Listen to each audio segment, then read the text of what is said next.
On September 20th, 1792, the French won a decisive battle against the Prussians during the early French Revolutionary Wars. This victory near the village of Valmy halted the Prussian advance and restored control of the vital northeastern frontier, forcing the Prussians to retreat. It is regarded as one of the most important battles of the French Revolution because it saved Paris from invasion, secured the revolution's survival, and inspired the nation with confidence in itself and its leaders. However, before we get into the details, remember to hit that like button and subscribe to be notified when we release our World War II special later this year. The Battle of Valmy was fought between an army of the French Revolution, led by generals Kellermann and Dumouriez, and the invading Prussian force commanded by the Duke of Brunswick. It took place in the rolling countryside of northeastern France, near the villages of Valmy and Audregnies. By the end of August 1792, the revolutionary government in Paris had been forced to defend not only against external threats to the young republic, but also against counter-revolutionaries within France. A coalition of European monarchies threatened war if the French did not restore the deposed Bourbon king Louis XVI to power. Most of the French people, however, wanted to keep the king deposed, and so in the face of foreign intervention, they prepared to fight. The first shots of the French Revolutionary Wars were fired on August 26th, when the Austrians invaded southern France. The French responded quickly, although the invaders made some initial gains. On September, the French army stopped them at the Battle of Carencettes. Meanwhile, another coalition army composed of troops from Austria, Prussia, Britain and Spain landed in the north and marched toward Paris. Its goal was to force the French to restore the monarchy, or at least to threaten them into doing so. Their numbers are hard to determine, but probably never exceeded 30,000 men. Of these, about 14,000 were Austrians, 8,000 were Prussians, 4,000 were British, and 3,000 were Spanish. By comparison, about 75,000 French troops defended the frontier. These included 25,000 raw recruits who had just been mobilized. The Prussian leader, the veteran soldier and statesman Charles William Ferdinand, Duke of Brunswick, set up his headquarters at the town of Charleroi. He expected the French to flee at the approach of his well-disciplined army and to abandon Paris without a fight. But he soon discovered his mistake. When the French commander, General Charles de Brossa, refused to retreat, he was forced to halt his advance and prepare to do battle. On the morning of September 20th, 1792, the Prussian army attacked the French along a 5-mile front. The Allies came at the French left wing, while Brunswick himself led the main attack in the center. As the French retreated before them, the Allies thought victory was assured. Then suddenly, from the clouds, a tremendous rain began to fall. The French were in no hurry to reach their pre-dug positions in the rear. Many were barefoot and without shoes, and their commanders even allowed women and children to leave with them. They did not want to fire on such defenseless people.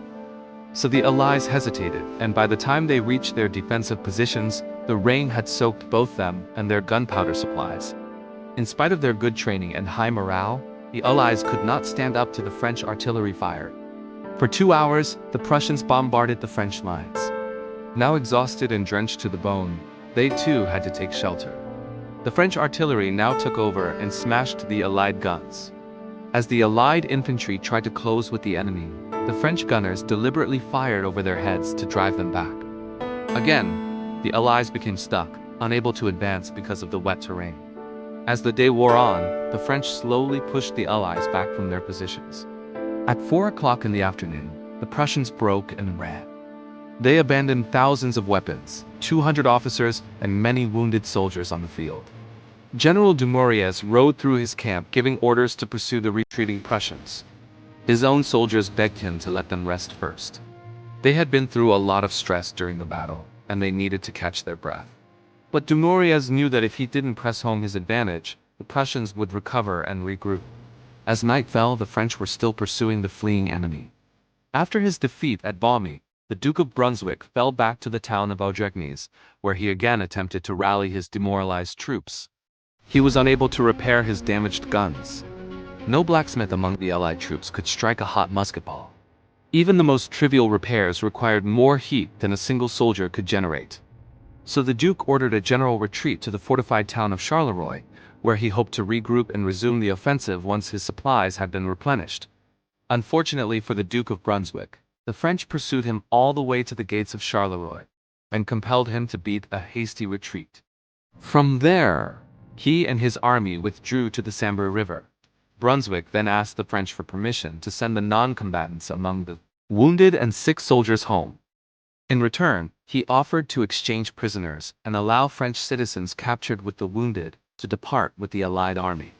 Dumouriez agreed to these terms, but the French generals in the area later violated them by refusing to allow the French civilians to go with the Allies. Brunswick established his second headquarters at the town of Mongsmed. From there, he again planned to mount an offensive, but by this time his army was in poor condition. He was short of food and medicine, his guns were worn out and his men were depressed. Indeed, it was not uncommon for them to drop their weapons in the street and refuse to pick them up. So the Duke of Brunswick decided to withdraw into Belgium, hoping to link up with the main Austrian force under the command of the Emperor Francis II. As Brunswick withdrew, he burned the villages behind him to prevent the inhabitants from supplying the French. This scorched earth policy may have been intended to frighten the French, but it only bolstered their resolve. Instead, the retreating Prussians found themselves the target of roving bands of angry French citizens, who seized their baggage trains and murdered any stragglers they came across. In fact, these citizen militias caused the Prussians far more casualties than did the French regular army. In order to escape the vengeful French citizens, the Prussians fled across the border into Belgium. With their army collapsing, the Allies abandoned their plans to invade France. They concentrated instead on defending Belgium and northern Italy against the French. The Prussians had hoped to restore King Louis XVI to power, but after their defeat at Valmy, the National Convention in Paris abolished the monarchy and established the First French Republic. Meanwhile, the other allies suffered similar defeats at the hands of the French. The Austrians lost valuable territory in the Low Countries, and the British and Spaniards were driven out of their colonial possessions in the Caribbean. So why did the Prussians lose the Battle of Valmy? First of all, they underestimated their enemy. The French had better weapons, more troops and stronger leadership. Secondly, the Prussians made several tactical blunders during the battle. For example, they failed to take advantage of the high ground, and they did not use their cavalry effectively. Thirdly, the Prussians were hampered by their heavy clothing and equipment.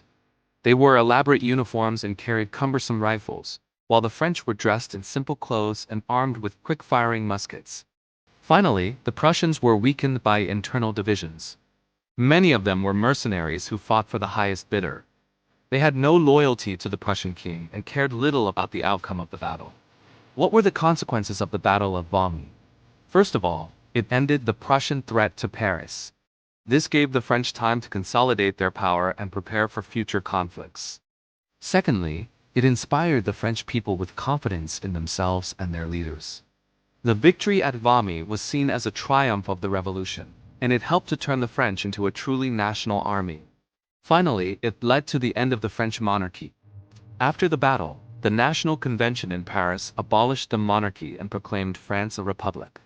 This was a major turning point in the history of France and Europe as a whole. If you enjoyed this video, please remember to like it.